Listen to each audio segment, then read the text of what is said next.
గుడ్డు ములక్కాడని ఇలా ఒకసారి ట్రై చేయండి. చాలా టేస్టీగా ఉంటుంది. స్టవ్ మీద కడాయి పెట్టి స్టవ్ వెలిగించి ఒక స్పూన్ ఆయిల్ వేసుకొని ఒక ఉల్లిపాయ నీళ్ళ పొడవుగా కట్ చేసుకోవాలి. మగ్గిన తర్వాత మిక్సీ జార్లో వేసుకోవాలి. ఇందులోనే ఒక టమాటాను కూడా వేసుకోవాలి. అల్లం ముక్కలు, వెల్లుల్లిపాయలు, కొంచెం చెక్క, లవంగాలు, ఇలాచి, కొత్తిమీర, 10 జీడిపప్పులు కూడా వేసుకొని స్మూత్గా పేస్ట్ లాగా ప్రిపేర్ చేసుకోవాలి.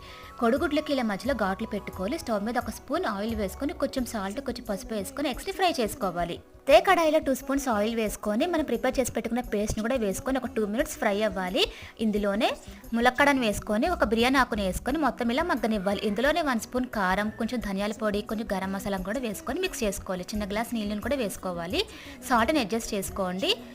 ఇలాగ వేసిన తర్వాత కొడుగుడ్లను కూడా వేసుకొని ఒక 5 మినిట్స్ పాటు కుక్ చేసుకోవాలి. ఇలా ఆయిల్ పైకి తేలిద్దండి, అంటే ప్రిపేర్ అయిపోయినట్టే. లాస్ట్లో కొంచెం కసూరి మెతిని కూడా వేసుకొని ఒక 2 మినిట్స్ ఫ్రై చేసుకోవాలి. కొంచెం కొత్తిమీర, అంతే. అంటే చాలా టేస్టీగా ఉంటుంది. రైస్, రోటీ, చపాతీ ఎందులోకైనా చాలా బాగుంటుంది. కింద ఫుల్ వీడియో లింక్ ఇస్తాను, ఛానల్కి వెళ్ళి చెక్ చేయండి.